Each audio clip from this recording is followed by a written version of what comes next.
mejor permitirme que ahora haga un cierto recorrido, recordando, porque creo que la mayoría lo conocéis, pero para situar adecuadamente lo que he dicho, lo que acabo de compartir y lo que compartiré en el tramo ya ultimísimo de este encuentro, quiero recordaros algunas cosas. Nuestras almas llevan mucho camino recorrido. Y esta humanidad tiene mucho camino recorrido. A lo largo del camino que llevamos recorrido, grandes hombres y grandes mujeres nos han dado ya una sabiduría espectacular que está a nuestra disposición. Esa sabiduría, en lo que ahora aquí nos interesa, tiene una peculiaridad que se basa en el patrón septenario. Patrón septenario. ¿Por qué la sabiduría ancestral, la sabiduría perenne, la sabiduría primordial, usa mucho el patrón septenario, que se basa en 7, como dice su nombre? Pues porque, no me preguntéis por qué, desde hace mucho tiempo se sabe que la realidad en la que estamos, su base es septenaria. Y si la realidad material en la que estamos tiene un esquema septenario, ellos entendieron, ellos y ellas, estos sabios y sabias, que el patrón septenario, ya que la realidad se expresa septenariamente, el patrón septenario es la mejor forma de conocernos a nosotros mismos. Hoy sabemos que el átomo, dentro del átomo, hay un núcleo, protones y neutrones, y que en torno a ese núcleo giran electrones. Hay electrones que giran más cerca, electrones que giran más lejos, como si fueran planetas, o que giran más lejos, o que giran más lejos. A esto se llaman los niveles atómicos. Y según los niveles atómicos del átomo, se configura la materia de una forma o de otra. ¿Cuál es el mayor número de niveles atómicos? Se dice estos circulitos que hay en torno al átomo por el que se mueven los electrones. ¿Cuál es el nivel máximo, la rotación máxima? 7. El número máximo de rotaciones posibles sobre el núcleo, como si fueran planetas, es el nivel atómico 7. La materia, en su íntima esencia, se expresa en el patrón septenario del 7. Los átomos se diferencian entre sí en función del nivel atómico de sus electrones. Y el nivel atómico de sus electrones, como mucho, es 7. Hoy sabemos que, además de la materia, hay otras cosas. Por ejemplo, parte de los rayos del Sol que no vemos tienen esa característica que se llaman las ondas de espectro. Y sabemos ya cuánta tipología, cuántas clases de onda de espectro hay. ¿Cuántas son? 7.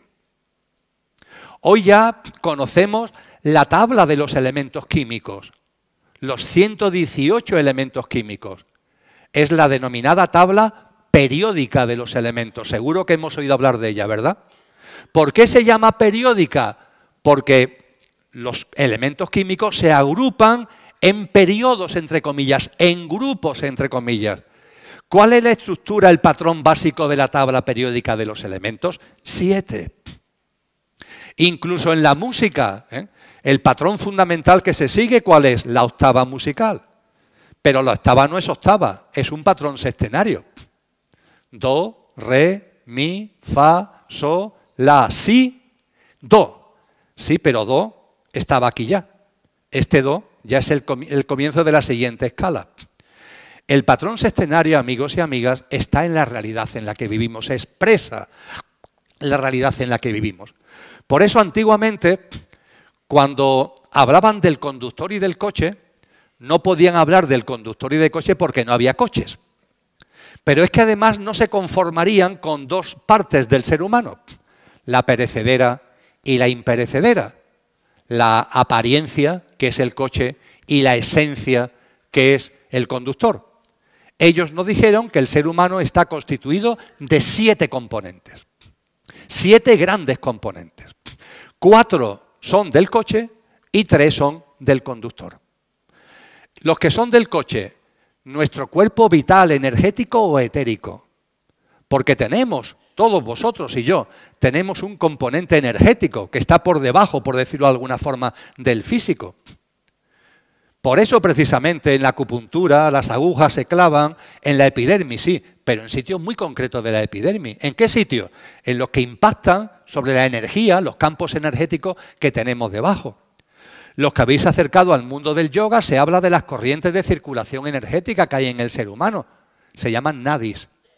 Tienen que ver con los centros energéticos que se llaman chakras. Tenemos una realidad energética.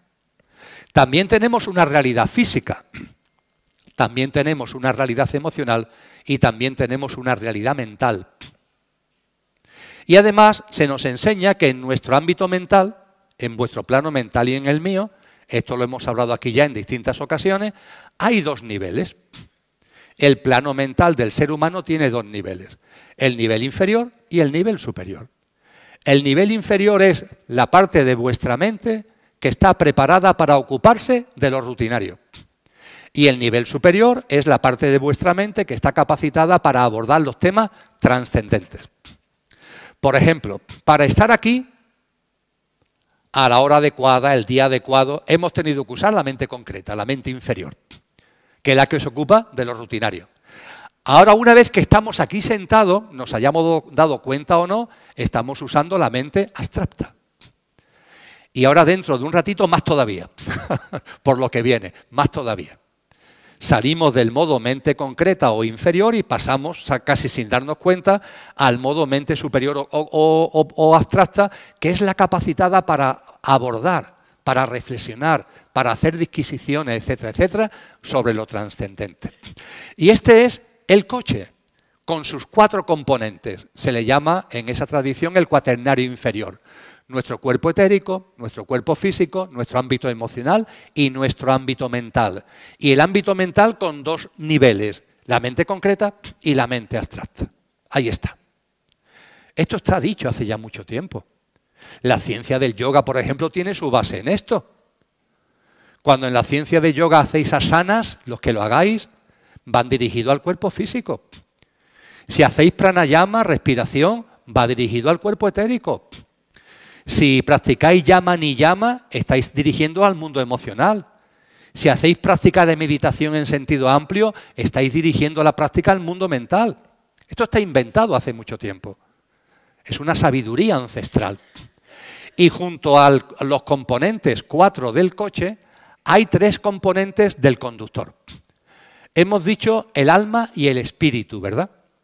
Y el alma es el vehículo del espíritu. El alma y en el centro, como nos dice San Juan de la Cruz, el espíritu.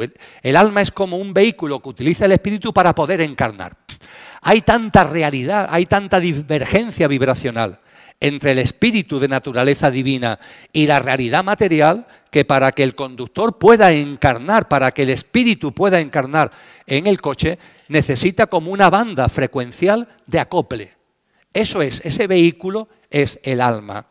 Es como cuando el ser humano se mete en las profundidades del mar para conocerla, para experimentarla, pero claro, yo como me meto a 1000 metros de profundidad, a 3000 metros de profundidad, utilizo un batiscafo, una sonda que me permita meterme dentro. Vamos a utilizar el término batiscafo, que creo que lo conocemos todo bien. El alma es como el batiscafo que utiliza el espíritu para poder adentrarse, para poder encarnar en las profundidades de la materia. Y se nos habla de que son 3, ¿por qué? Porque nos enseñan que las almas de cada ser humano tiene también una íntima conexión entre ellos. No vamos a entrar ahora en detalles, pero se nos habla de que está el espíritu, el alma individualizada de cada uno, pero una especie también de alma una o de alma universal, que es como una conexión que enraiza y engarza todas las almas. Y se nos habla, por tanto, de una dimensión álmico-espiritual, el alma diferenciada, el alma una y el espíritu, en cuanto a nuestro trinario superior o verdadero yo. Esta es la forma que desde hace mucho tiempo es la más detallada que tenemos a nuestro alcance. Pablo de Tarso, en sus cartas, nos dice: el ser humano es cuerpo, alma y espíritu. Está muy bien, pero no entra en muchos detalles. Fijaros que aquí el cuerpo, que es el coche, se hablan de 4 cosas. Y en el trinario superior incluso se nos advierte que las almas tienen algún tipo de engarce, con lo que se habla también de una especie de alma universal.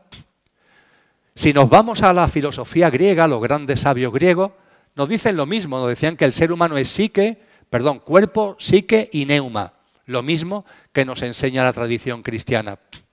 Si nos vamos a la Advaita o nos vamos a la Cábala, se habla de 4, de 5 o de 6 componentes.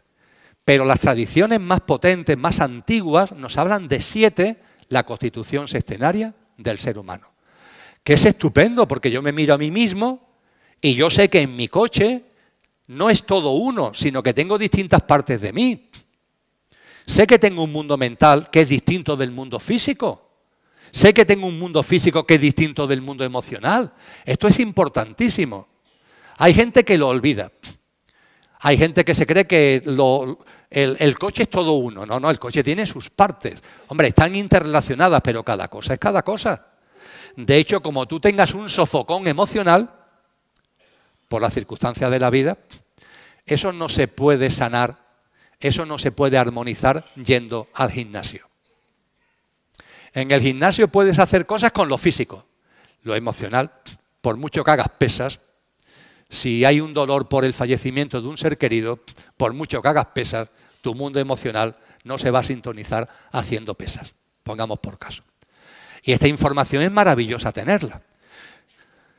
Pero lo estoy sacando a colación porque la constitución sextenaria del ser humano también ha hecho que estas tradiciones nos digan cómo evoluciona la humanidad. La humanidad evoluciona también siguiendo un patrón sextenario. Esto es importante para saber dónde estamos ahora y qué es el surgimiento de la nueva humanidad.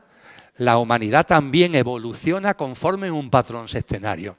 Y fijaros qué maravilla, nos dice que en el cosmos, que puede haber muchas humanidades o pocas, no lo sé, pero no tenemos por qué ser los únicos.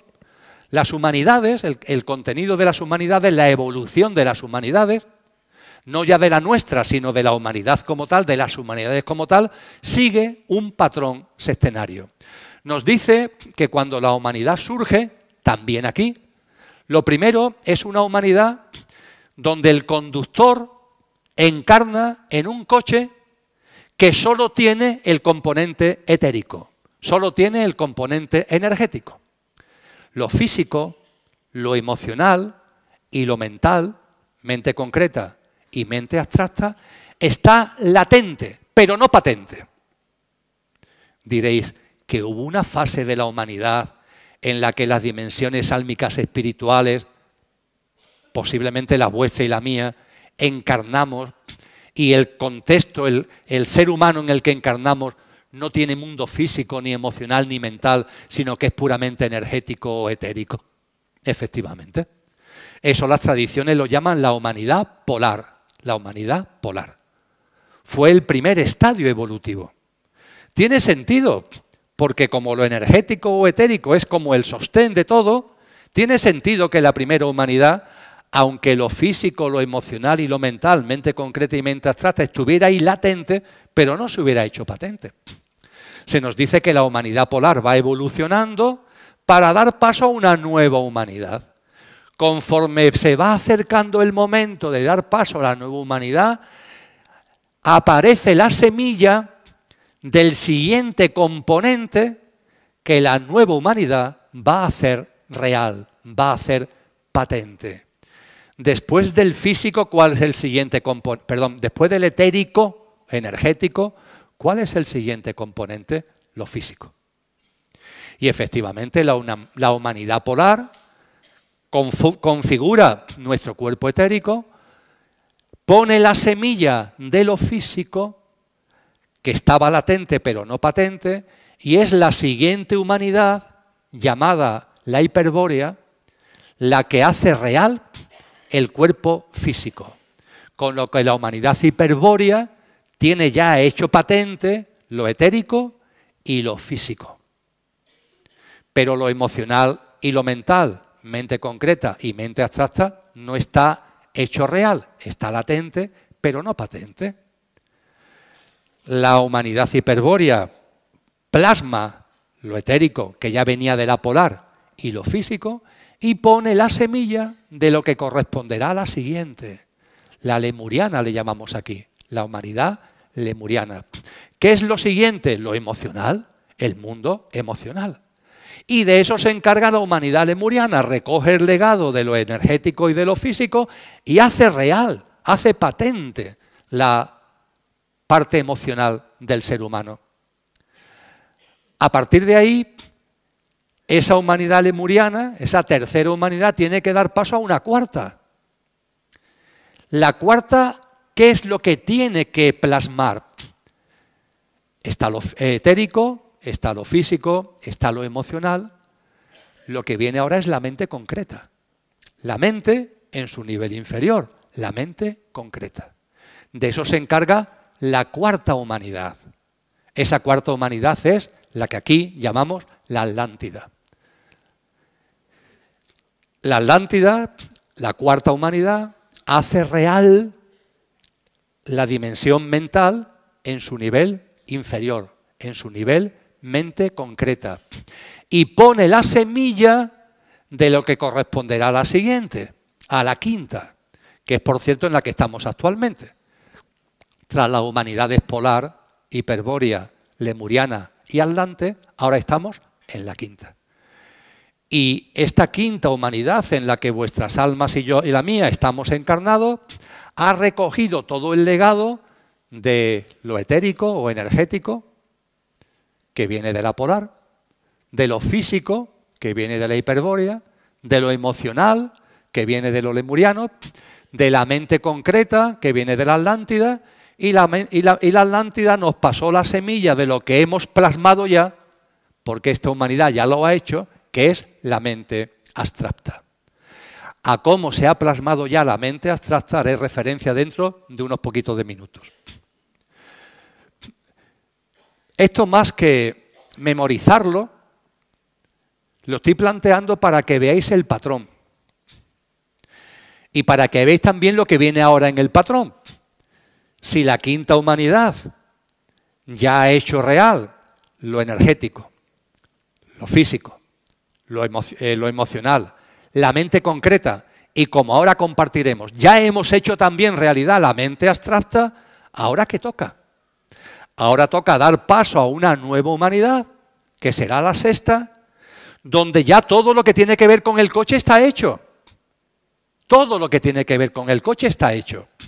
Y ahora llegará el momento en que con el coche absolutamente compuesto, tomemos de verdad el mando del coche.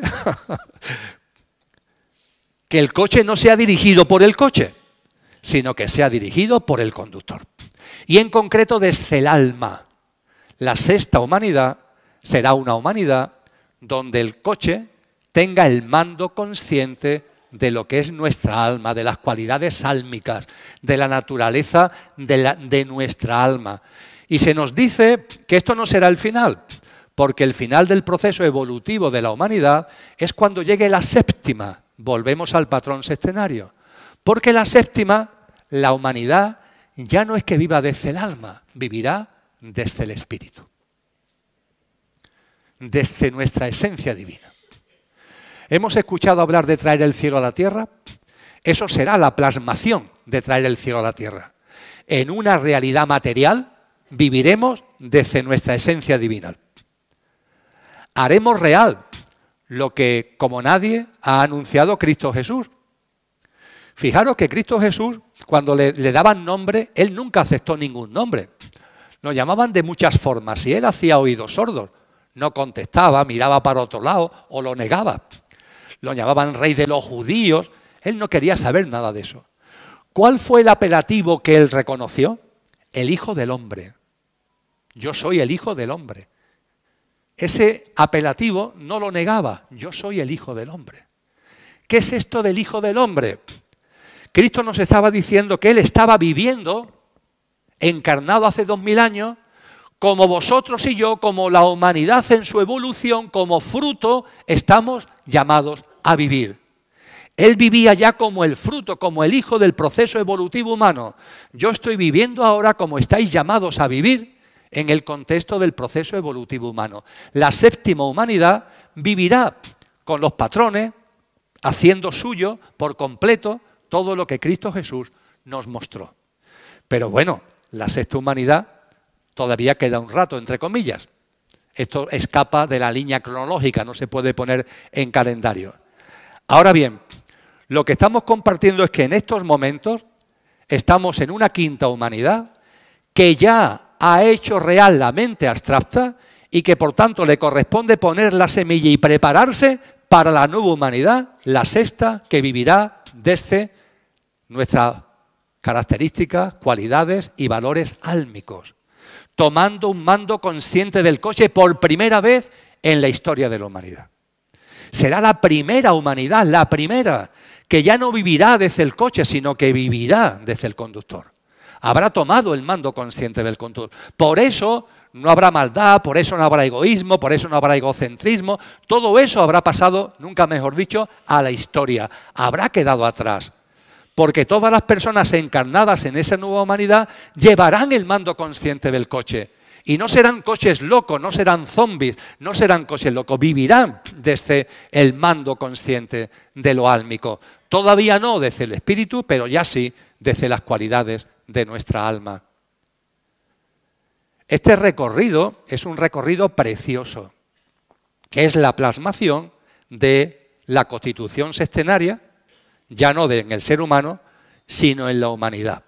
Por cierto, os recuerdo, porque alguno veo que lo estáis pensando, que he dicho los nombres de Polar, Hiperbórea, Lemuria, Atlante, y no he dicho el nombre de esta humanidad. Sé que algunos diréis, ¿y esta cómo se llama? Vamos a olvidarnos del nombre de esta humanidad, ¿vale? ¿Por qué? Porque los textos de hace miles de años la llaman Aria. Pero ese término de Aria, en el siglo XX fue sacado de contexto, manipulado, así que la llamamos quinta humanidad y asunto solucionado, ¿vale? Y este proceso es un proceso limpio. Es decir, una humanidad no está llamada a sufrir. Es un proceso limpio, absolutamente limpio, puro. Vamos pasando de fase en fase, células que se van renovando, vamos creciendo. Cada humanidad con sus características, pero en un proceso evolutivo. Y no hay dolor, no hay sufrimiento. Y podemos decir, entonces, ¿aquí qué pasa? Porque aquí sí hay mucho dolor y hay mucho sufrimiento. ¿Qué es lo que pasa aquí? Mirad, nos decían los sabios hace mucho tiempo que en este discurrir evolutivo, que es perfecto, puede ser que haya humanidades en el universo, no lo sé, pero puede ser que haya humanidades que llevan este proceso evolutivo o lo hayan hecho ya de una forma limpia, de una forma natural, repito, sin dolor, sin sufrimiento. Y entonces a nosotros, ¿qué nos pasa? Los sabios nos decían, hay un momento álgido en este proceso. Fijaros, un ser humano que tiene la dimensión conductor en un cuerpo etérico. Ese cuerpo etérico está en absoluto contacto con las energías. Lo sobrenatural y lo trascendente no se computa como idea, es que se vive. Cuando tú no tienes una barrera física, tú estás en contacto con las energías de la naturaleza, con las energías del mundo. Eres uno, eres tú, pero vives en sinergia, vives en conexión. La humanidad polar era espiritual sin que ni siquiera pensara en lo espiritual. Lo era de manera absolutamente natural porque el coche tenía unas características energéticas, no tenía otra cosa, lo demás no existía todavía y no había como barreras. La siguiente humanidad es la humanidad hiperbórea. En la humanidad hiperbórea aparece lo físico. Pero ojo, es solamente lo físico. No hay un mundo emocional todavía, no hay un mundo mental todavía. Si reflexionáis al respecto, lo que nos va separando, por así decirlo, lo que va haciendo una barrera en nuestra evolución o lo que puede hacer de barrera, ¿qué es? El momento en el que corremos el riesgo de alejarnos, y eso tiene que ver con la mente. Por eso se habla en el Génesis del árbol del conocimiento del bien y del mal, porque es un momento álgido. La humanidad hiperbórea tenía un cuerpo físico, pero no tenía unos razonamientos, vivía de una forma natural en contacto con la naturaleza. La humanidad lemuriana tenía mundo emocional, pero vivía desde ese mundo emocional igualmente muy en sintonía con la naturaleza. Se nos dice en los textos antiguos que manejaban los idiomas de las aves, tenían una conexión astral, quizás sea la palabra más adecuada, en su relación con el mundo. ¿Dónde llega el punto álgido? Cuando aparece la mente. Porque la mente es un instrumento muy valioso, pero ojo, te separa. La mente hace que empieces a tener autoconsciencia de yo, absoluta. Evidentemente, en las humanidades anteriores había seres humanos, pero no había esta percepción tan marcada del yo que aparece con la mente.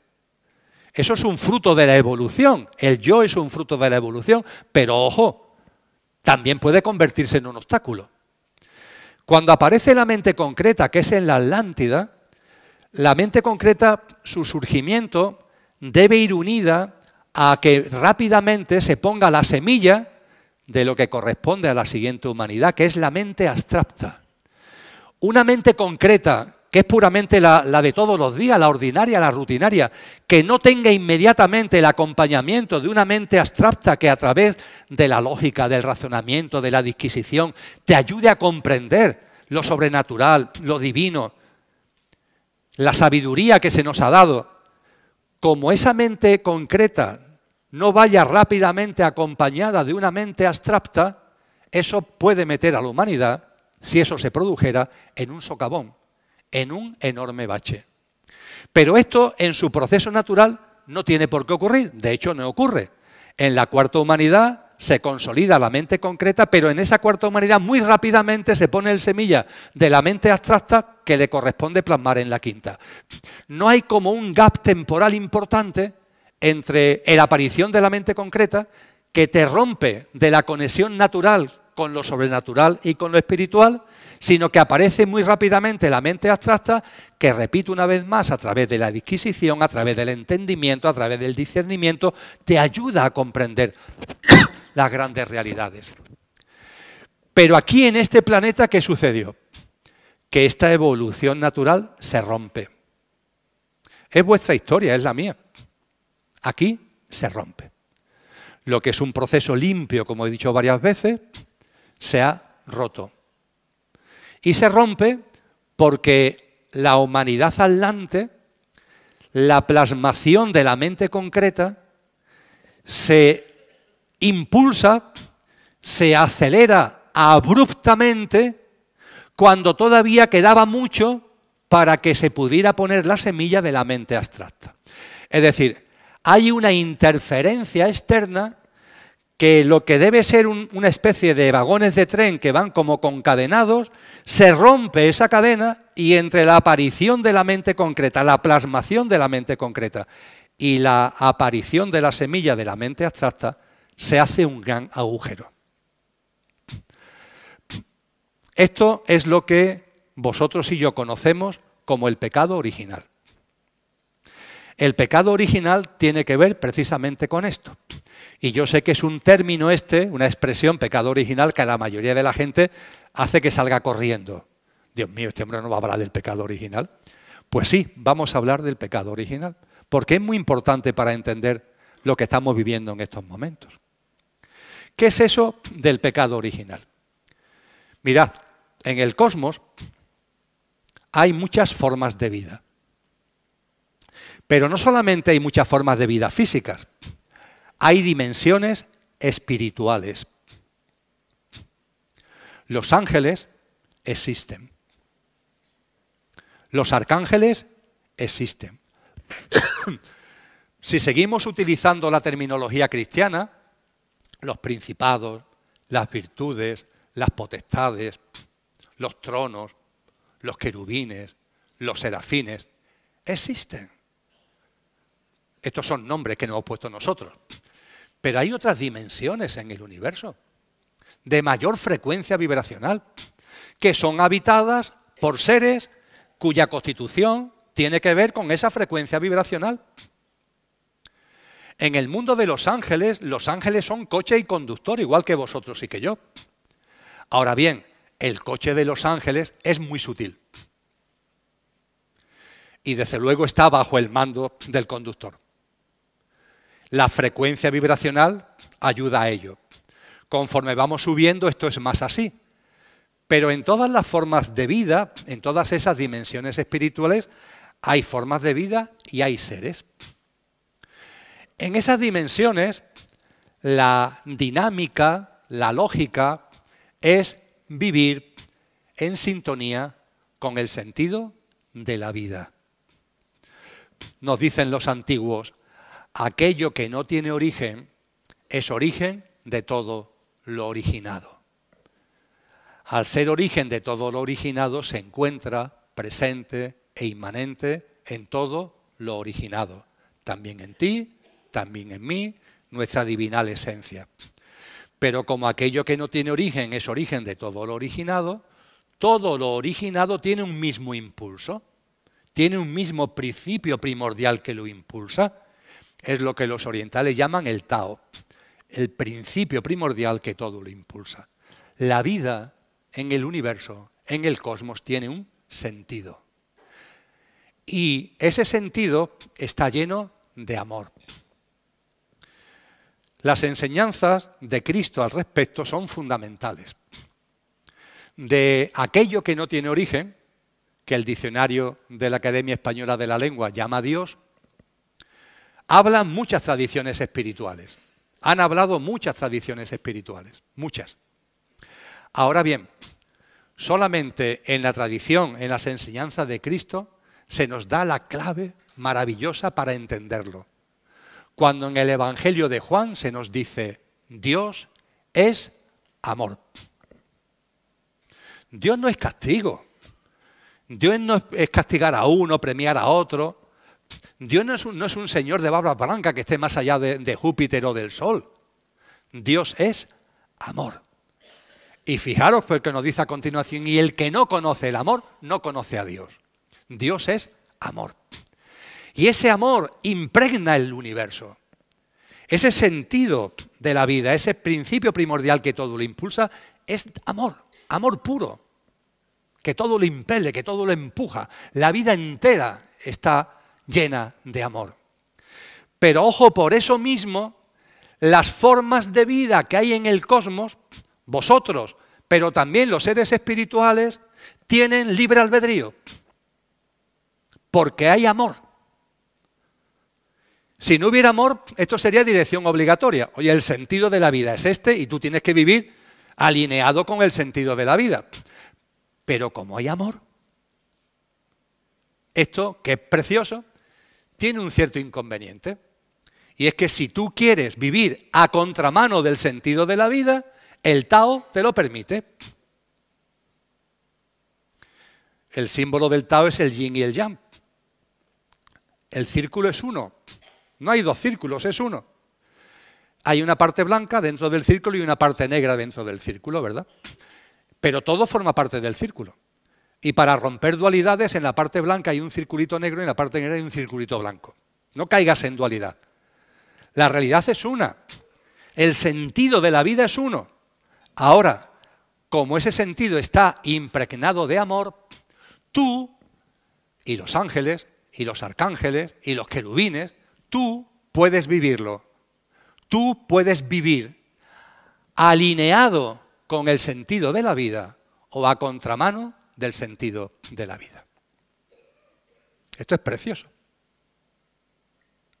Y vosotros y yo tenemos esa libertad para vivir alineados, en sintonía, en armonía con el sentido de la vida. Vivir alineados con el sentido de la vida es reverenciarla en todas sus manifestaciones. Es alabar a aquello que lo ha creado, que es Dios, el Padre. Vivir alineado con el sentido de la vida es vivir en consistencia con la que la vida es, respetándola, haciéndola nuestra, cuidándola, cuidando a todas las formas de vida porque todos formamos parte de la misma vida. Pero ojo, podemos vivir a contramano de la vida. ¿Y vivir a contramano de la vida qué es lo que significa? Pues que lo importante no es la vida, eres tú. ¿Y ese tú qué es? El coche. Porque el conductor no puede olvidarse de lo que es. El conductor es álmico espiritual. El conductor tiene la divinal esencia. Es imposible que la divinal esencia sea parte del sentido de la vida. Cuando hay un apartamiento del sentido de la vida, significa que estás viviendo en modo coche. Cuando a Galileo Galilei la Inquisición le mete mano porque decía que la Tierra no es el centro del universo. Se desdijo y lo pusieron en libertad. Ah, perdón, me he equivocado. Claro que sí, la Tierra es el centro del universo y todo lo demás se mueve en torno a la Tierra. Él sabía que no, lo había dicho, la Tierra se mueve en torno al Sol, la Tierra se mueve en el espacio, la Tierra no está quieta y es el centro del universo. Hombre, pero como lo iban a matar en tortura, el hombre dijo, me he equivocado.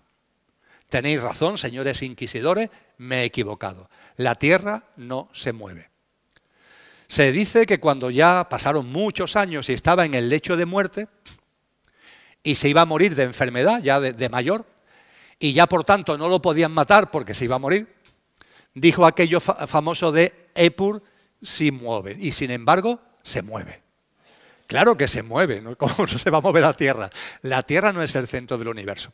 Estoy diciendo esto y veo en vosotros y en vosotras muchas sonrisas. La Tierra es el centro del universo. Qué locura, ¿verdad? Bueno, pues hoy nadie, que yo sepa, nadie sostiene que la Tierra sea el centro del universo. Ahora, personas que piensan que ellas sí son el centro del universo, así. Así. La Tierra no, pero yo sí, ¿eh? Yo sí. Yo sí. Yo y los míos sí, ¿eh? Sí, nos reímos, pero esto es una gran verdad. Esta es una forma metafórica de decir muy bien lo que es vivir a contramano de la vida. Tú no estás al servicio de la vida, sino al servicio de una entelequia que has creado ahí, en tu obsesión por ti mismo, por tu parte perecedera para colmo, que llamas tu yo, que es tu coche. Esto en inglés tiene una expresión preciosa. Me, myself and I. Yo y yo. Y ya os digo, en el colmo de generosidad, yo y los míos. Eso es vivir a contramano del sentido de la vida. Y a contramano del sentido de la vida no solamente se puede vivir en una dimensión como esta, sino en cualquier punto del universo. Y diréis, ¿cómo es posible que los seres espirituales se puedan poner a contramano de la vida? ¿Cómo es eso posible? ¿Es posible que un ángel, es posible que seres celestiales, entre comillas, se pongan en su libre albedrío en contra del sentido de la vida? Pues las tradiciones espirituales, todas nos dicen que sí. Todas nos dicen que hay seres espirituales, son espirituales porque su cuerpo su forma es espiritual, que se han puesto a contramano de la vida. ¿Y cómo un ser espiritual se puede poner a contramano de la vida si no tiene una densidad física, emocional? Por la última frontera de la espiritualidad, que aquí, en distinta escala, podemos percibir. ¿Cuál es la última frontera de la espiritualidad? La soberbia, el orgullo, el engreimiento. A lo largo de la historia de la humanidad, y ahora eso lo tenemos delante, porque personas que evolucionan espiritualmente llegan a esa última frontera y sucumben. Se lo creen, se creen que son no sé qué. Y se ponen por encima. Yo aquí no estoy por encima porque esté por encima, estoy por encima para que me veáis, no hay otro motivo. Yo estoy con vosotros ahí abajo, faltaría más. Yo no me pongo arriba. Hay personas que en el ámbito espiritual van creyéndoselo y creyéndoselo y creyéndoselo, y ese engreimiento lo aparta de lo espiritual. Siempre ha habido casos, y lo hay en la actualidad. Gente que empieza ya a mirar a los demás por encima del hombro, es que yo soy el maestro, es que yo soy la maestra, no te acerques a mí, no me vayas a contaminar, me tienes que tratar con un respeto, llámame, no me llames por mi nombre, me tienes que dar este tratamiento porque yo soy no sé qué. Ojo con esto, porque en nuestra pequeña escala es la manifestación de que la espiritualidad, vamos avanzando en ella y hay una última barrera, una última frontera que es la soberbia. Y en esas dimensiones espirituales, la mayor soberbia a la que un ser espiritual puede aspirar es creerse Dios. Hay un sabio sufi, al que hago mucha referencia, que nos dice: Dios es yo. Y yo soy Dios cuando ceso de ser yo. Este último yo es el coche. Dios es yo. Aquí está encarnada la divinal esencia. Y yo, para vivir con la divinidad que soy, ¿qué es lo que tengo que hacer? Cesar de vivir desde el coche. El coche tiene que estar bajo el mando consciente del conductor. Dios es yo y yo soy Dios cuando ceso de identificarme con mi pequeño yo, con mi mundo egoico, dejo de creer que soy el centro, etcétera, etcétera, y entonces se produce la conjunción perfecta. La vuelta al hogar, por decirlo de alguna manera, a la que todos estamos llamados como el hijo pródigo de la parábola de Jesús. Pero ojo, el engreimiento sumo, es decir, Dios es yo y yo soy Dios.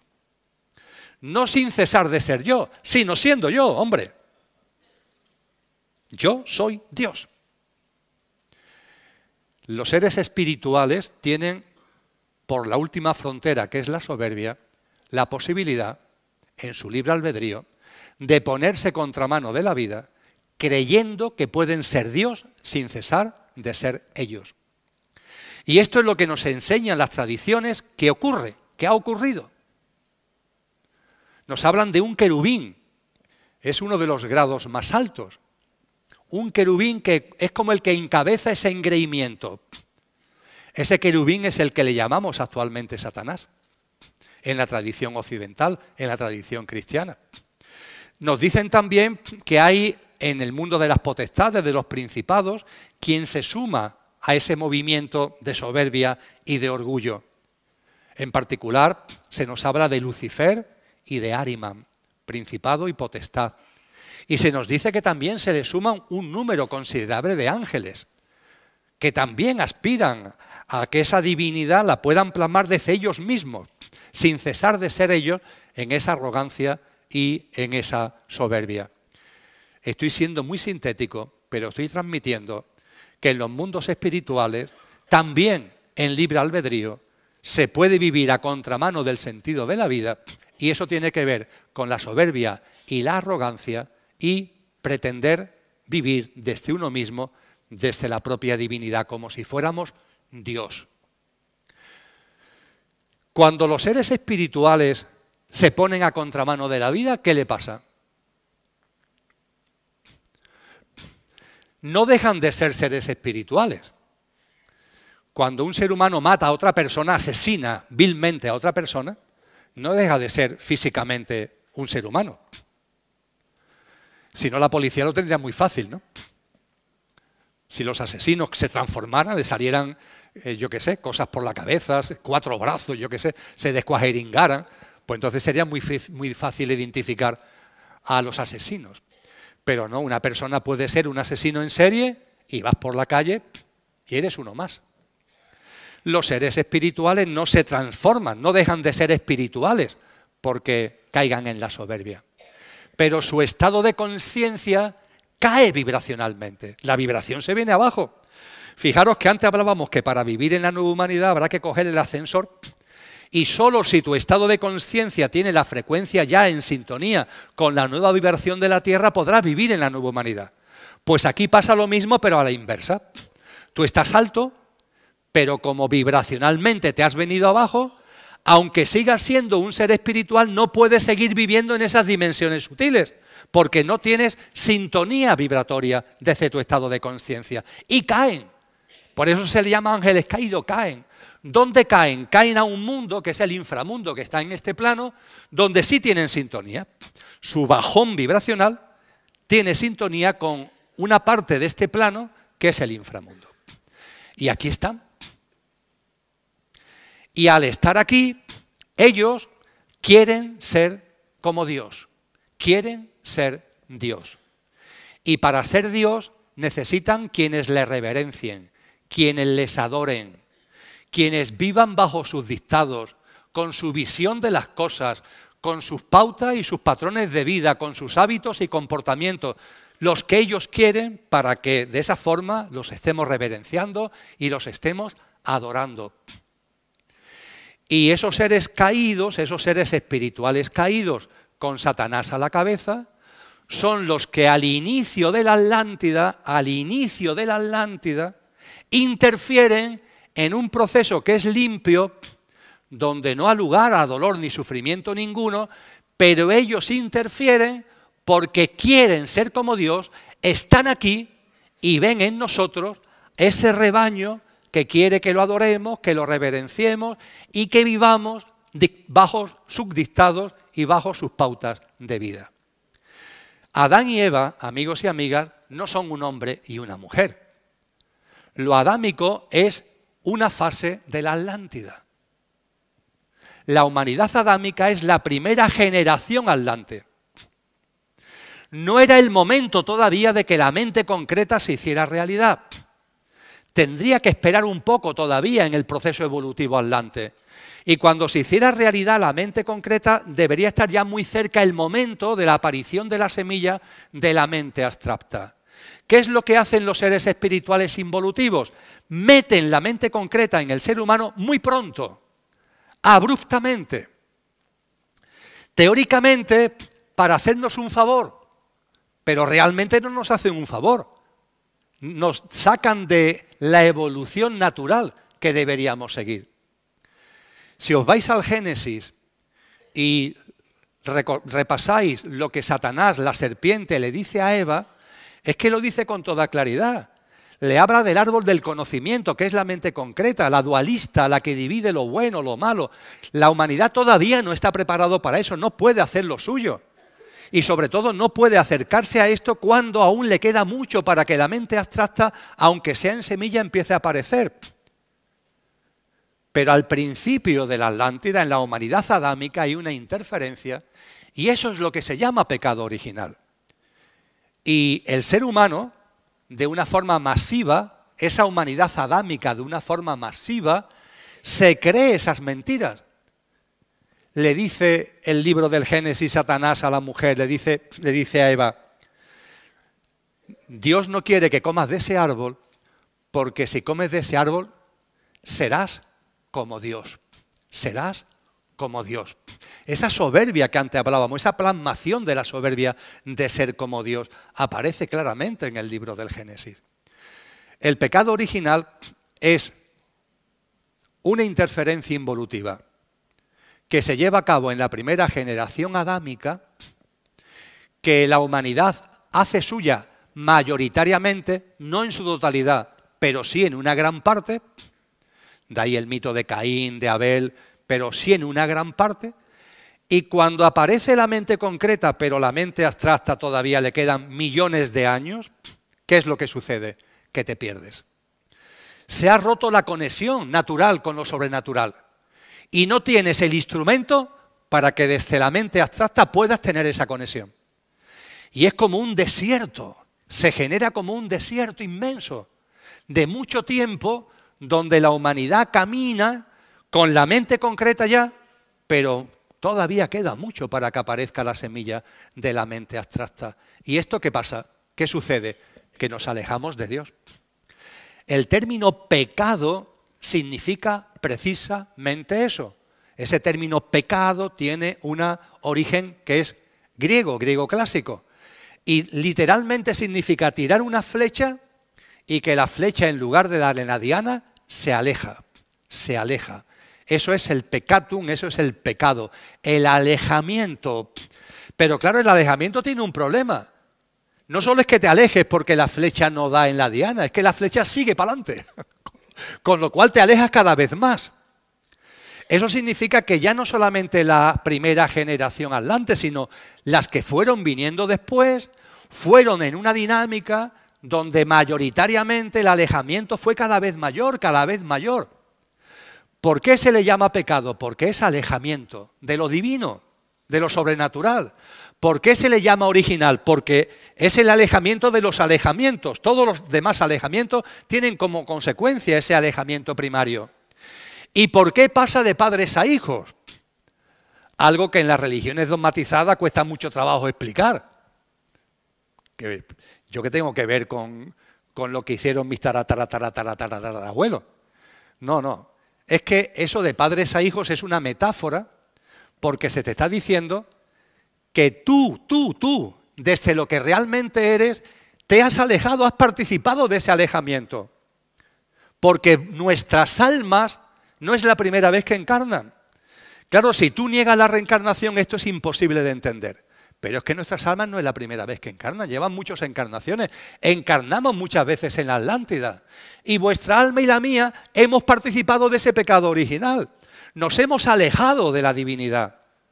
En ese desierto que tuvimos que atravesar por esa interferencia involutiva, nos hemos despistado por completo. Y esto hay que reconocerlo. No tenemos que desgarrarnos las vestiduras, nos hemos alejado. Las cosas que estamos viviendo y hemos vivido como historia humana es simplemente la prueba del 9 de que no estamos en sintonía con lo que deberíamos estar en sintonía, con la vida, con lo divino, con lo sobrenatural. Estamos alejados, muy alejados. Y ante esto, ¿qué es lo que nos enseñan los textos sagrados? Voy a expresarme coloquialmente, muy coloquialmente. Ante esto, ¿qué es lo que hace Dios? Dios no es un señor de barba blanca que esté ahí pensando lo que hace. Me estoy expresando coloquialmente. El Tao, ante este tipo de cosas, ¿cómo responde? Diría que, desde un punto de vista de los atributos que le damos a la divinidad, se dice que la divinidad es justa. La justicia. La justicia en el mundo del cosmos es la relación causa-efecto. Eso es la justicia. Lo que también se llama karma. Eso es la justicia. Tú eres responsable de tus actos. Ya está. Y tus actos tienen consecuencias. Ya está. Si son actos de alta vibración, las consecuencias serán de alta vibración. Si son actos de baja vibración, las consecuencias serán de baja vibración. Esto es la justicia. Cada uno es responsable de su vida al 100%. Y cada cosa que tú haces tiene consecuencias. Depende de la frecuencia vibracional de lo que hagas, así será la consecuencia, de mayor o menor frecuencia vibracional. Eso es el principio divino de la justicia que se materializa en el cosmos a través de ese principio hermético que es el principio de causa y efecto. Con lo que desde el principio de causa y efecto, sigo expresándome coloquialmente, muchacho, muchacha, tú te has alejado, paga las consecuencias, ya está. Las consecuencias que tú has creado, tú mismo, venga, para adelante. Esa sería la aplicación de la justicia. Pero claro, también se nos dice que Dios es misericordioso. Es un atributo que se le ha dado la misericordia. Y si es misericordioso, si la divinidad tiene como uno de sus atributos la misericordia, tiene que haber un perdón. Pero claro, si aplico la misericordia, me estoy saliendo de la justicia. Pero si aplico la justicia tal cual, no estoy siendo misericordioso. Esto es una disyuntiva muy fuerte. La única respuesta a esta disyuntiva, y a nuestra pequeña escala no lo podemos aplicar, porque a veces tú, yo en mi vida, nos podemos encontrar ante esta disyuntiva. Situaciones, personas, donde la justicia sería esto, pero la misericordia sería esto, y ambas cosas parece que son antagónicas, con lo cual me quedo ahí como sin saber muy bien qué hacer. La respuesta es el amor. La respuesta es el amor. La única forma de conjugar justicia y misericordia y justicia es amor. Y el amor, para esta sociedad en la que estamos, es incompatible porque está muy alejada de la divinidad. El amor es de lo que vamos a hablar ahora para entrar ya en la última parte de este encuentro.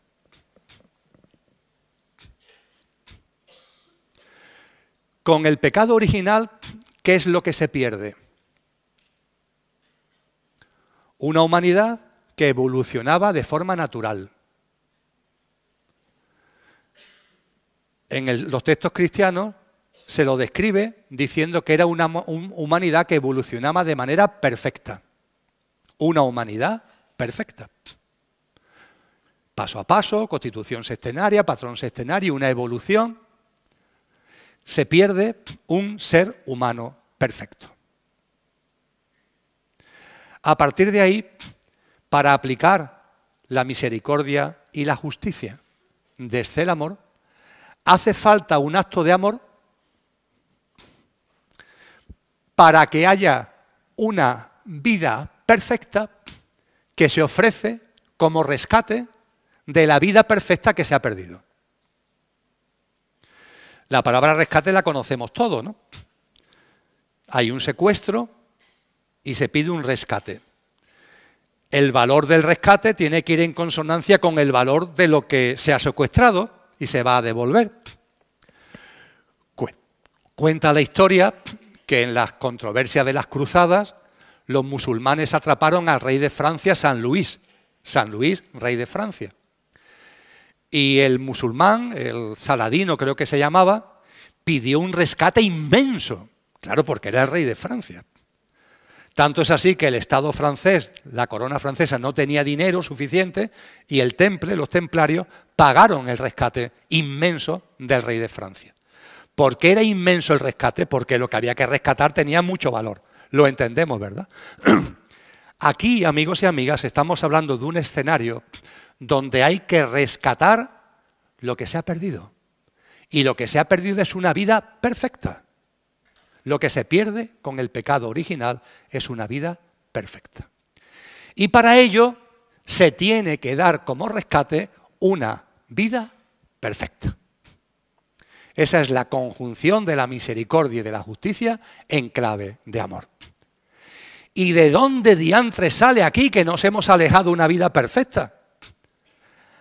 ¿Dónde hay alguien que pueda ofrecer su vida siendo claro y evidente que es una vida perfecta y que se ofrece por amor claramente, sin necesidad ninguna per se, sino puramente por amor? ¿De dónde se saca eso? Se nos dice en todas las tradiciones que aquello que no tiene origen origina todo lo originado a través de su vibración.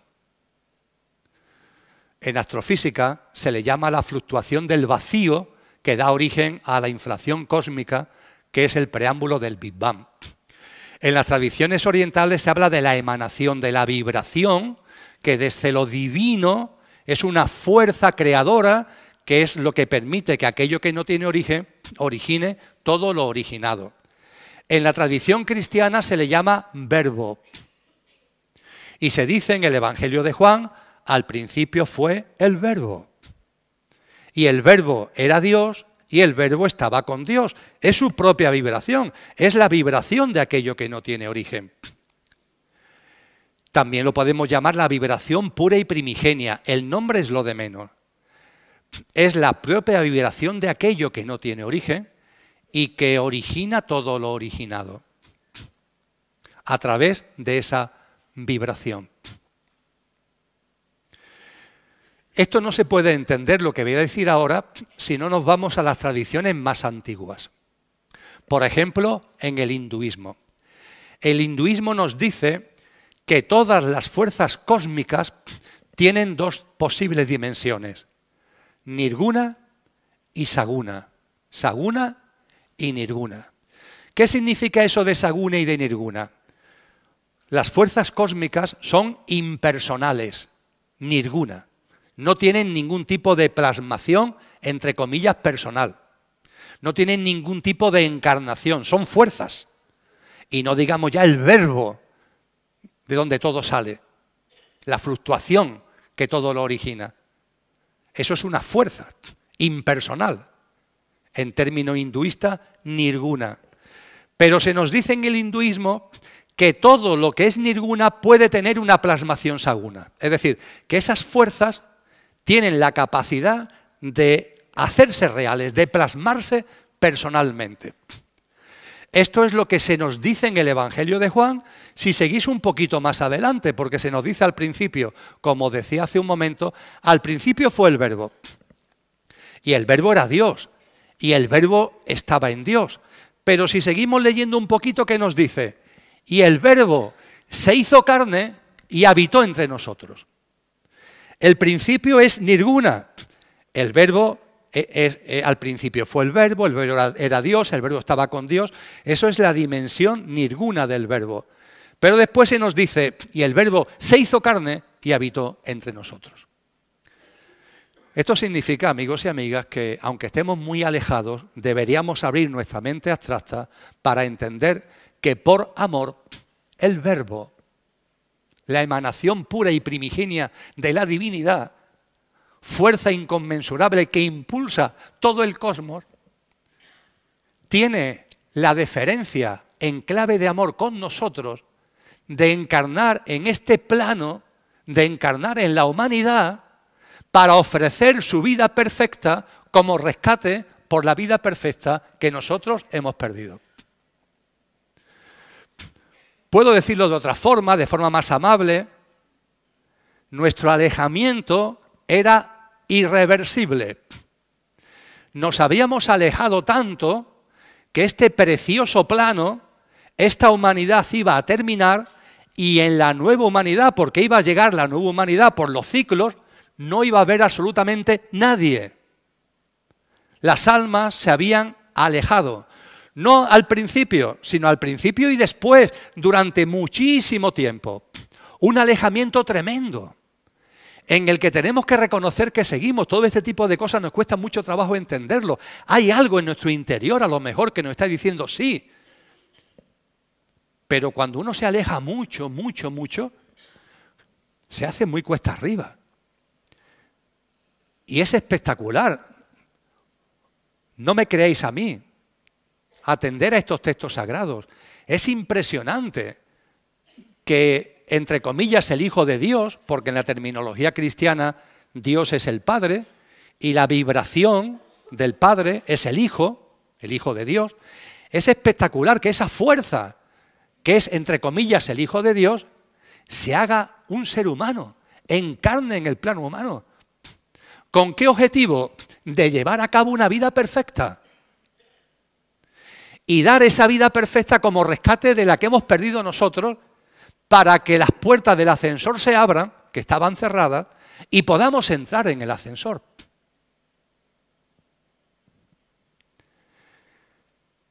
Y este rescate tenía un precio muy alto, ¿eh? Dar una vida perfecta. No me extraña que cuando Jesús de Nazaret, una enorme alma, la más esplendorosa que ha encarnado jamás en la historia de la humanidad, está en condiciones de recibir esa fuerza crística, de que esa fuerza crística se encarne en él. Es lo que en los evangelios cristianos se narra en el bautizo del río Jordán. Es el momento simbólico en el que en esa gran alma que había plasmado todo su potencial, tenía 29 años, ¡plaf! Es el marco adecuado, es la persona adecuada, el alma adecuada para que lo crístico por fin pueda encarnar. Inmediatamente después, ¿qué hace Cristo Jesús? Antes de comenzar su vida pública, que dura 3 años y poco, ¿qué hace? Se va al desierto, 40 días y 40 noches, para prepararse para la vida que va a llevar después de enseñanza, etcétera, etcétera. Y finalmente de pasión y de muerte física. Él lo sabía perfectamente desde el principio. Y se retira durante 40 días para prepararse para todo ello. Y nos narran 3 de los evangelios, no 1 sino 3, cómo estando en el desierto se le presenta a Satanás. En persona. ¿Qué intenta Satanás? Satanás hace un desesperado intento de nublar a Cristo Jesús, de confundir a Cristo Jesús. Porque sabe que como no lo confunda y Cristo Jesús plasme la misión que ha traído, va a abrir las puertas del rescate, va a posibilitar lo que ya Satanás daba por hecho que estaba conseguido, el atrapar a la humanidad y que cuando aparezca el nuevo ciclo humano ni una sola alma esté en disposición por su estado de conciencia de disfrutar de ese nuevo ciclo humano. Y Satanás hace un desesperado intento, son las famosas tentaciones. Os recuerdo una porque es muy llamativa. Dicen los evangelios que Satanás hace que Cristo Jesús vea todos los poderes y riquezas que hay en el planeta. Y le dice Satanás a Cristo Jesús, todos estos poderes, todas estas riquezas serán tuyos si te postras ante mí. Serán tuyos si te postras ante mí. Su afán de ser como Dios, si te postras ante mí, todos estos poderes y riquezas serán tuyos. Y ojo, porque dice algo durísimo. Dice, y todo esto te lo puedo dar porque me ha sido dado. ¿Quién diantres le ha dado a Satanás todos los poderes y riquezas? Nosotros, nosotros, con nuestro alejamiento, con nuestra forma de vida, con nuestras creencias absurdas, materialistas, egoístas, egocéntricas. Nosotros le hemos dado todos los poderes y riquezas de este mundo. Y Él los reparte a aquellos que se postran ante Él conscientemente. Esa élite es involutiva. Los que están de verdad ahí, que yo no sé ni sus nombres, no me atrevo a dar nombres porque creo que es algo todavía tan escondido que no me atrevo a dar ni nombres. Esas personas que están ahí de verdad manejando el sistema socioeconómico posiblemente no sean nombres que conozcamos todavía. Y están postrados ante Satanás, reverenciándolo conscientemente, lo adoran, hacen prácticas satánicas. Algunas noticias que a veces salen de temas de sacrificio de niños, no sé qué, posiblemente tengan que ver con este tipo de prácticas satánicas. Los baños de sangre, todo lo que es lo más nauseabundo y de menor dimensión, de menor frecuencia vibracional. Estos que se han postrado ante Satanás. Y Satanás le puede ofrecer a Cristo lo que Él ofrece porque se lo hemos dado, no lo olvidemos nunca, es que se lo hemos dado. Quizás sea el momento de quitárselo. Pero para eso tenemos que empoderarnos, como decía al principio. Para eso tenemos que poner en valor lo que somos. No llenarnos de miedo. ¡Ah, qué miedo!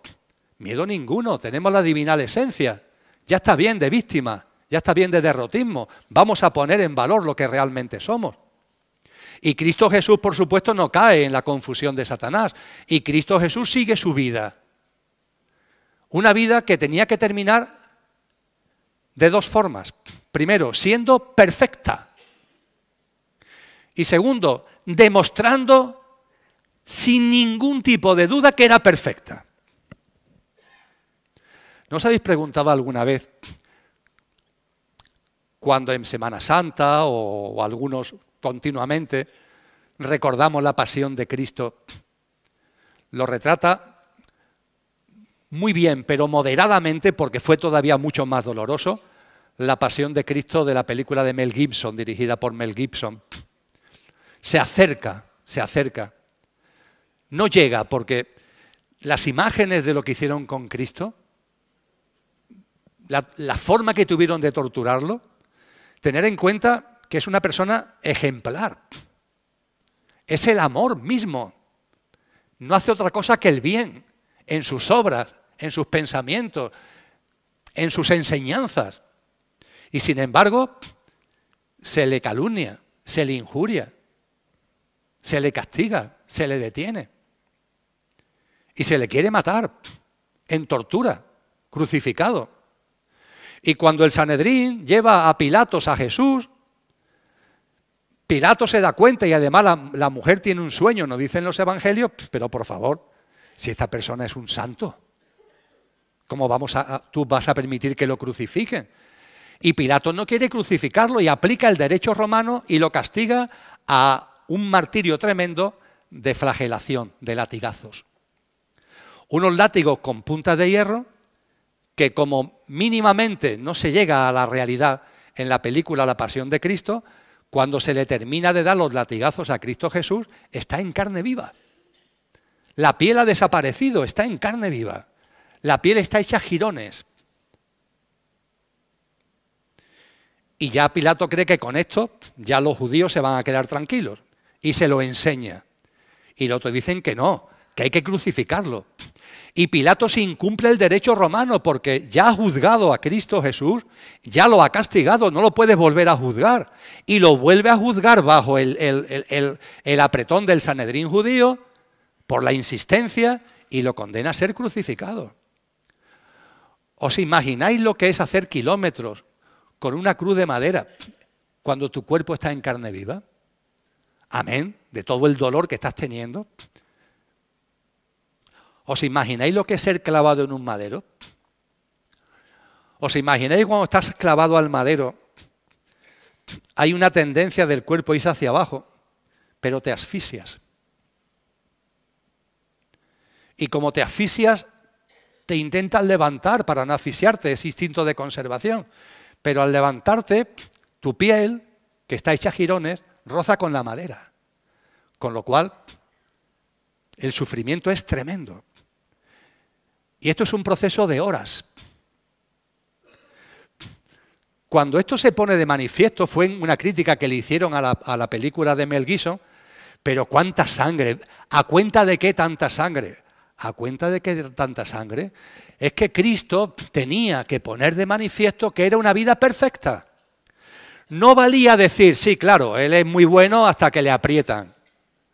A Galileo Galilei le enseñaron el potro de tortura y el tío dijo, mira, me he equivocado. No, Cristo tiene que aguantar.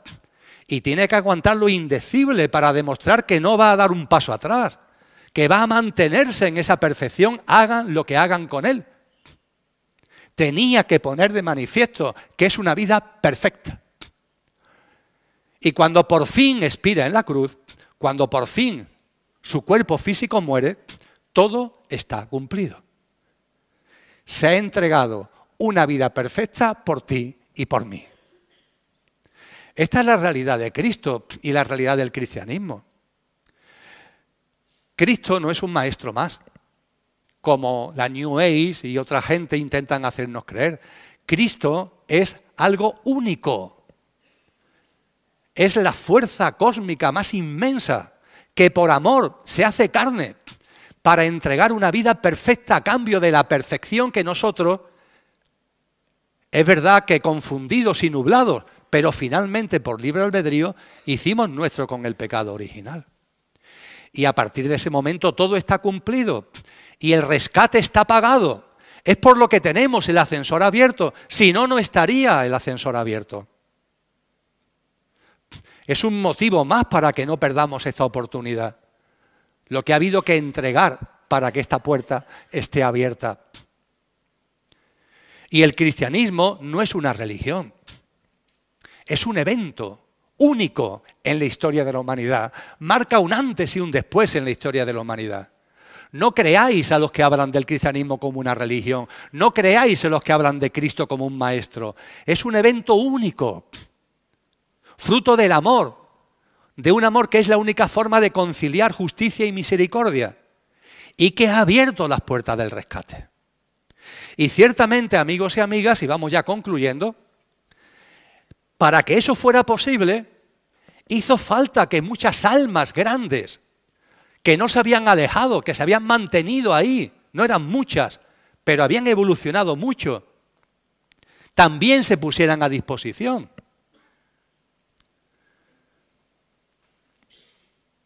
Ese alma maravillosa que era la que encarnó en Buda Gautama.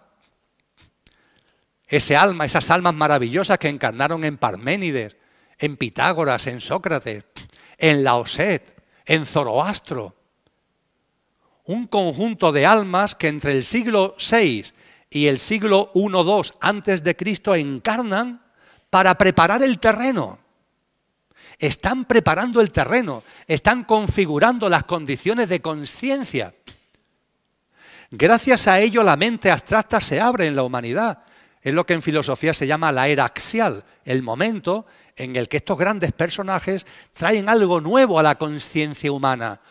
La mente abstracta que se abre. Esas personas que nos enseñan a utilizar la disquisición, la reflexión, la lógica, el discernimiento para acercarnos a lo sobrenatural. Esto que estamos hablando aquí no sería posible si no fuera gracias a ellos. Y ellos desarrollan lo que podemos denominar estas grandes almas que preceden a Jesús, desarrollan el plan cósmico. Quedaros con esta denominación, el plan cósmico. Y cuando el plan cósmico está hecho, es el momento en el que lo crístico llega a este planeta, lo hace en la mayor alma que había encarnado jamás, fruto de un proceso evolutivo en este plano, que había llegado a una grandeza impresionante, el alma de Jesús de Nazaret, y ya con el terreno preparado, encarna en Jesús de Nazaret. Y Jesús se transforma en Cristo Jesús, de Jesús a Cristo. Y lo que hemos compartido acerca de la encarnación de Cristo, de la encarnación del Verbo, lo que son sus enseñanzas y lo que es el rescate, es el plan de salvación. Y el plan cósmico va de la mano del plan de salvación y es el preámbulo del plan de salvación. El ejemplo que pongo para que lo entendáis es un grado universitario. En mis tiempos se llamaba una licenciatura universitaria. Ahora ya le cambiaron el nombre y se llama grado. En mi época, cuando yo estudié economía, la licenciatura eran 5 años, ahora son 4. Da igual que sean 5 o 4 para el ejemplo que voy a poner. Mirad, yo durante muchos años, 31, he sido profesor universitario, dando clases de economía política, fundamentalmente en la Facultad de Derecho de la Universidad de Sevilla, en una asignatura que se daba en segundo, llamada Economía Política y Financiera. Y he impartido docencia durante 31 años.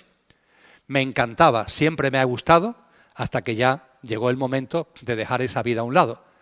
Y me gustaba especialmente darle clase de economía a los abogados. Esta sensación maravillosa que pintas la curva de demanda en la pizarra y se te desmayan. Como vienen de letras, entre comillas. ¿Cómo enseño economía sin curvas, Dios mío? ¿Cómo enseño economía sin funciones matemáticas? Pues sí, se puede enseñar economía sin curvas y sin funciones matemáticas. Es cuestión de ir adaptando las cosas. Ahí aprendí mucho acerca de comunicación y de cómo metodológicamente plantear cosas que pueden parecer muy difíciles, pero que se pueden plantear de una forma más fácil. Pues bien, cuando yo estaba en el departamento universitario, ese departamento de teoría económica y economía política tenía un director de departamento. Podríamos decir que era el gran catedrático, ¿no? Ya está, una persona que se había ganado ese puesto por su currículum, su experiencia, el director del departamento. Todos los años nos reuníamos para repartirnos las asignaturas. El departamento daba economía en ciencias económicas y empresariales, sección económica, sección empresariales, en graduado social, en arquitectura, en ciencias del trabajo, en la facultad de Derecho. Es decir, el mismo departamento daba asignaturas de economía en muchas facultades distintas. Y nos repartíamos las asignaturas por orden siempre de jerarquía. Yo, que ya tenía unos cuantos años, yo siempre me pedía Derecho. Además no tenía normalmente nadie que se enfadara. Pues este que se quede con Derecho que debe estar medio loco. Tú vete con los abogados. El catedrático que se reservaba para él, se reservaba la facultad de Economía. Yo no voy a dar clase a los arquitectos. La facultad de Economía, porque es donde más se puede y mejor se puede enseñar economía. Y en el curso más elevado, si hay 5 años, como fue en mis tiempos, el catedrático daba clase de teoría económica y economía en 5º curso. Cuando comenzaban las clases, el catedrático repetía lo que los profesores habían enseñado en 1º, 2º, 3º o 4º. No, daba por hecho que si estás en 5º, todo esto ya lo sabes. Esto es muy importante para entender las enseñanzas de Cristo. Cristo, salvando las distancias, es como el catedrático number 1 que da clases en el último curso. Pero ojo, da por sabido lo que han enseñado los profesores anteriores.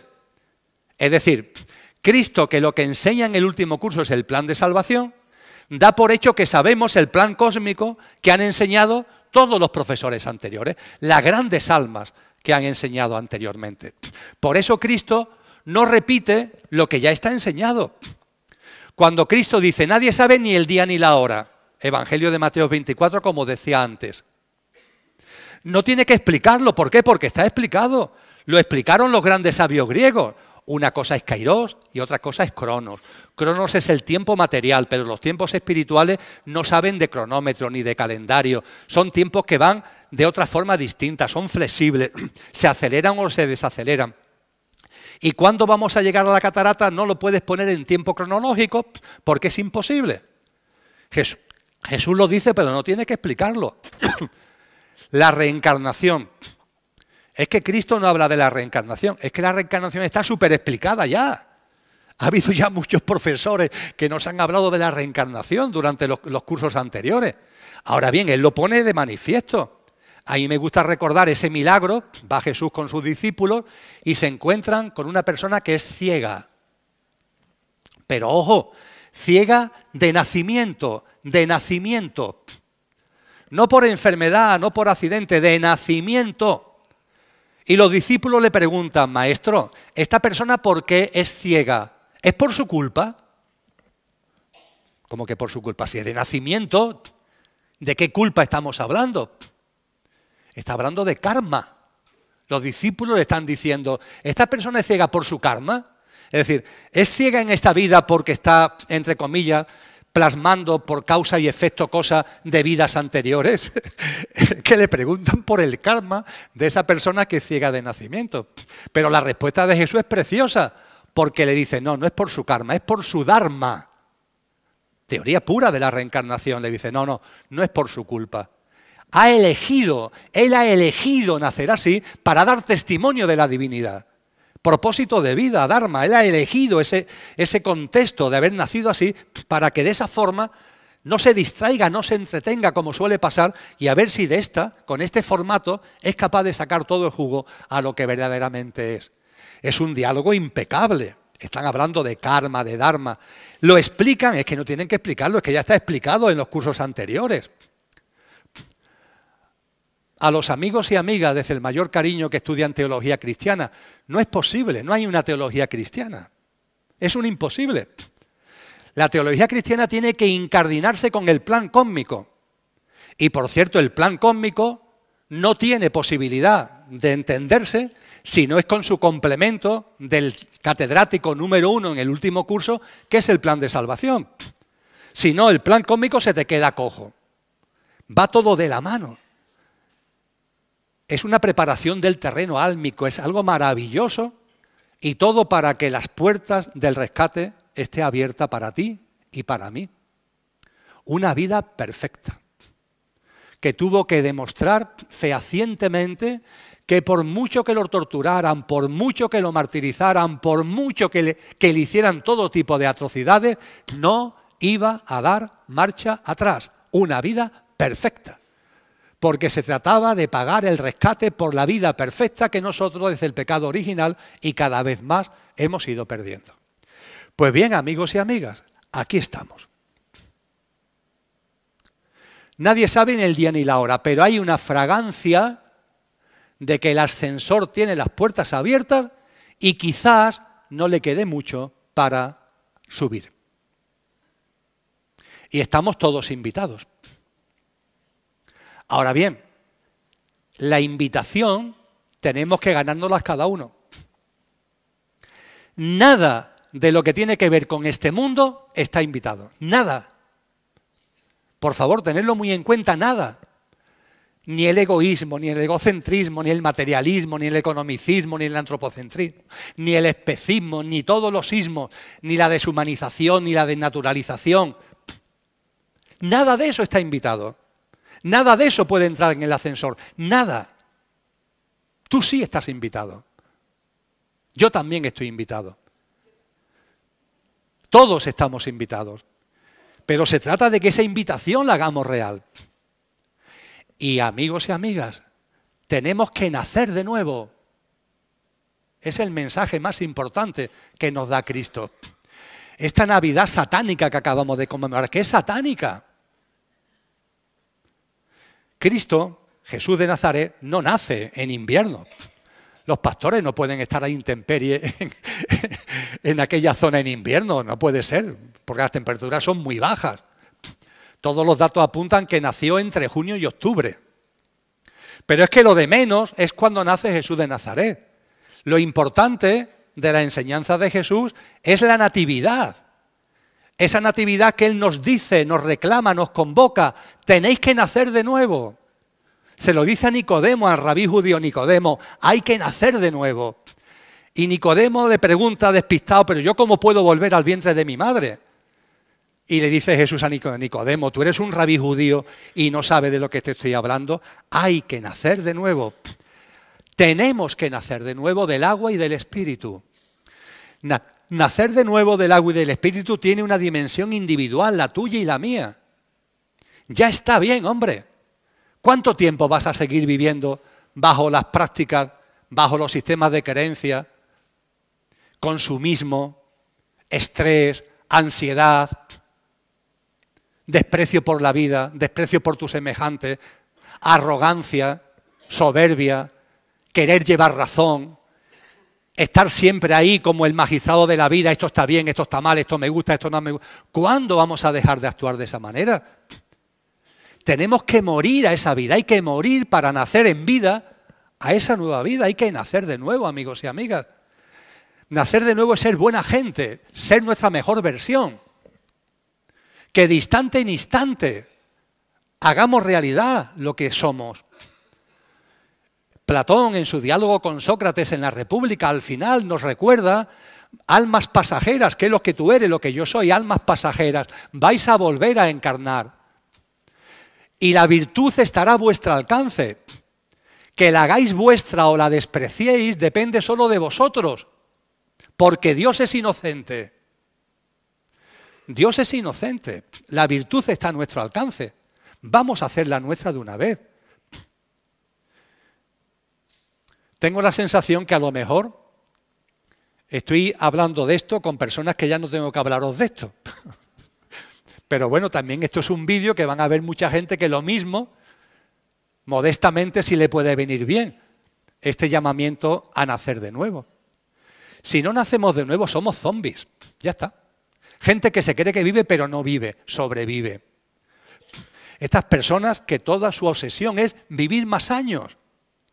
Hombre, vamos a ver, yo no quiero desencarnar ya. Oye, pero tampoco estoy obsesionado por estar aquí 200 años.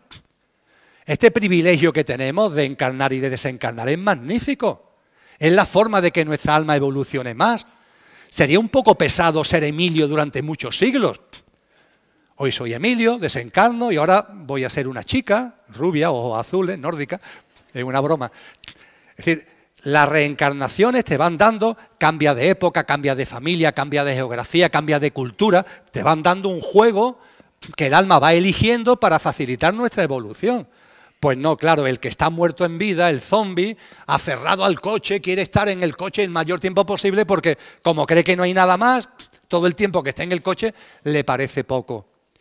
Son zombies, que además buscan entretenerse y distraerse para olvidar la mentira existencial en la que viven. Una auténtica mentira, una vida despreciable en todos los sentidos. Una vida que no es capaz de darse cuenta que esto es un infierno, porque el alejamiento de este mundo lo ha convertido en un infierno. Como dice muy bien el gran sabio chileno Gastón Sublet, pero ¿cómo no os dais cuenta de que esto es un infierno? ¿Es que os parece normal que no se puedan beber el agua de los ríos y de los arroyos? Y la gente lo considera normal. Nadie da gritos de desesperación que no podemos beber el agua, que el río Ebro no podemos beber el agua del Ebro. Y nos parece normal. Pues es una atrocidad.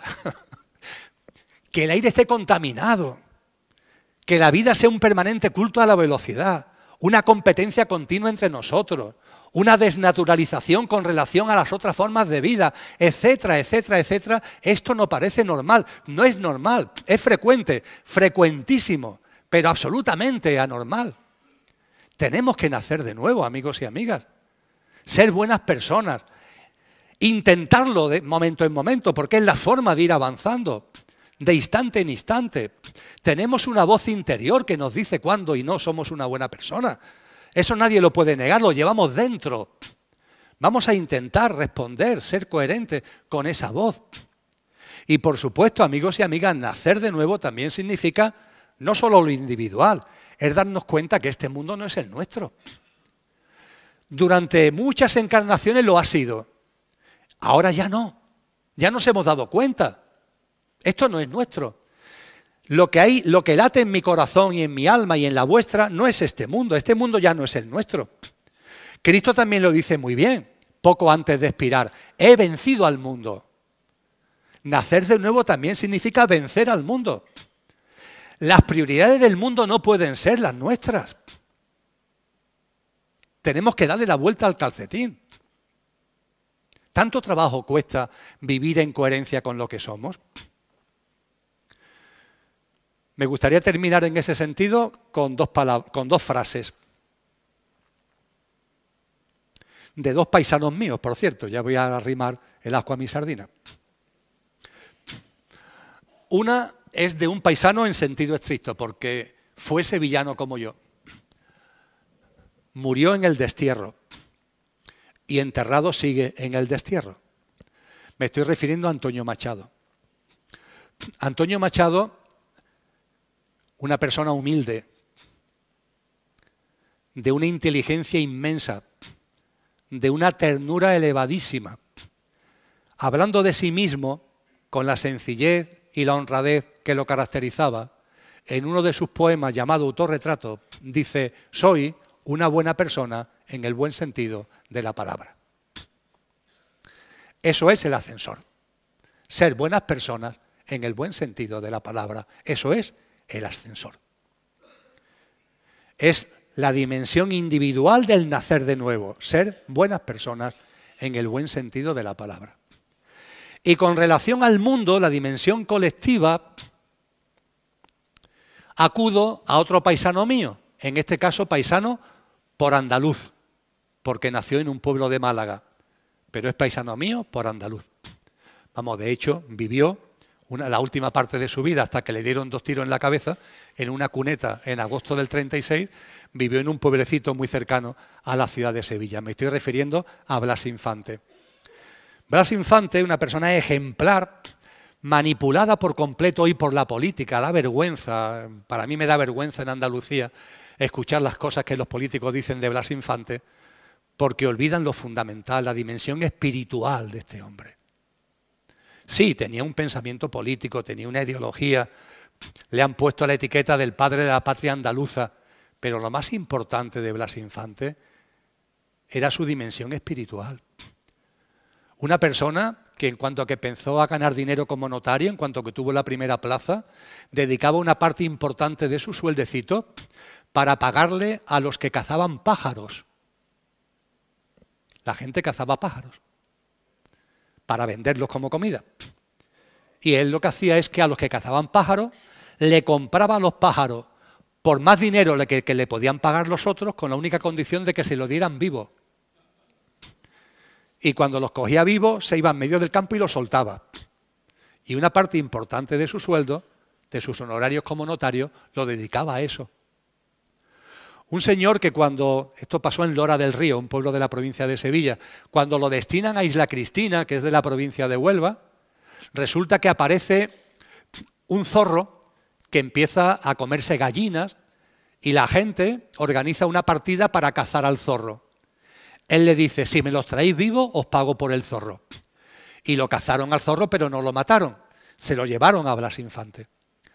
Blas Infante después se pasó a Coria del Río, donde ya finalmente lo mataron en el año 36, a las afueras de Coria, y estando en Coria se fue con el zorro. Él ya, cuando al zorro consideraba que lo había, entre comillas, educado, que ya no era tan salvaje, lo soltó, porque consideraba que ya no iba a atacar a rebaños, pero el zorro no se quería ir. Y la foto más emblemática de Blas Infante, Lola y yo la tenemos en nuestro salón de casa, encima de la chimenea, es una foto donde está Blas Infante con su zorrito, al que le puso de nombre Dimas. Y de hecho tiene un libro precioso que son mis diálogos con Dimas, no tiene desperdicio. Lo que es el amor a la vida, lo que es la reverencia por la vida. ¡Qué espiritualidad más tremenda! Y fijaros, porque Blas Infante tiene un mensaje que vale para todos, pero especialmente para el plan B, especialmente para los que van detrás del flautista de Hamelin tirándole piedras. Porque Blas Infante dice en un momento concreto de su vida, dirigiéndose a una serie de gente: si vuestra revolución no es la del espíritu, quedaros con vuestra revolución. Si vuestra revolución no es la del espíritu, quedaros con vuestra revolución. Porque el espíritu es el único revolucionario verdadero. El espíritu es el único revolucionario verdadero. amigos y amigas, vamos a hacer la reevolución de una vez. Ahí está el ascensor. Para que tenga las puertas abiertas, ha habido que llevar a cabo un acto de amor inconcebible para esta sociedad que ha matado a Dios y que vive tan alejada de lo que realmente es. Pero es un acto de amor esplendoroso y único. Ahí están ellos metiendo la pata, nublando, confundiendo, pero toda la jerarquía celestial evolutiva está con nosotros. Los ángeles están con nosotros. Tú y yo y tú tenemos un ángel que nos guarda. Encomendaros a él, a hablar con él, pedirle apoyo a él. Por favor, no caigáis en el egocentrismo. No es tu ángel de la guarda. Olvídate de eso, por favor. Es un ángel que te guarda, que es muy distinto. No es tu ángel de la guarda. Hasta en esto somos egocéntricos. Es un ángel que te guarda. Por cierto, te guarda a ti y a más gente, ¿eh? No eres el único. Cada ángel se basta para muchos de nosotros. Pero todos tenemos un ángel que nos guarda. Tenemos con nosotros viva un alma permanentemente en contacto y en conexión, que es el alma que por su evolución espiritual, por su inocencia absoluta, estuvo en condiciones de encarnar a Jesús de Nazaret. Me estoy refiriendo a María. Sin pecado concebida. ¿Qué es esto de pecado sin pecado concebida? Es un alma que no vivió el pecado original. Que María sea sin pecado concebido no significa que sus padres, Ana y Joaquín creo que se llamaban, no tuvieran relaciones sexuales. No, es que el alma, ella, era un alma sin pecado concebida porque no había encarnado. Es un grupito de almas, no fueron muchas, que encarnaron en la humanidad polar y no habían vuelto a encarnar. Y vuelve a encarnar con una pureza. Esa pureza que nos transmite si nos acercamos de verdad a la figura de María. No cuando la dogmatizamos, sino la de verdad. Esa figura de María que está aquí, apareciéndose continuamente. En las apariciones marianas hay de todo. Las hay, vamos a llamarlas así, que son falsas, pero las hay verdaderas. Verbigracia, Garabandal para mí es una aparición absolutamente verdadera, por mucho que el Vaticano ahora la haya puesto en solfa. Y María se está apareciendo hace mucho tiempo. Y María se está apareciendo para hacernos llegar de que estamos llegando a este momento en donde el horizonte del inicio de la nueva humanidad está ahí. Y María está a nuestra disposición como madre, que siendo madre de Cristo, también es madre nuestra, acudir a María. Yo no digo que recéis el rosario, hablar con ella, pedirle protección, pedirle apoyo. Pero por favor, no para que os toque la lotería espiritual. Si alguno tiene duda de que tiene él, tú, yo, tenemos fuerza más que suficiente por nuestra divinal esencia para vivir lo que van a ser estos años y lo que vendrá después, cuando el nuevo orden mundial sea una realidad, cuando el triunfo de la bestia sea una realidad, que no tengamos miedo, que lo vivamos con confianza, con alegría, con compasión. Y si alguno tiene duda, que tire de su ángel que le guarda, que tire, entre comillas, perdonadme la expresión de María, que estamos muy bien acompañados, que tenemos la jerarquía celestial con nosotros, que si Cristo ha sido capaz de llevar este acto de amor tan inmenso, como cuando está llegando el momento del día de Ilorache no vamos a tener ese acompañamiento privilegiado, siempre lógicamente que nos abramos a Él. Y la mejor forma, y concluyo, y concluimos, muchos lo sabéis, como todos los años, la mejor forma de entrar por la puerta grande en ese ascensor es ternura y alegría. Y como la alegría es enormemente importante, vamos a terminar, querida Carmen, con la canción de la alegría. Muchísimas gracias.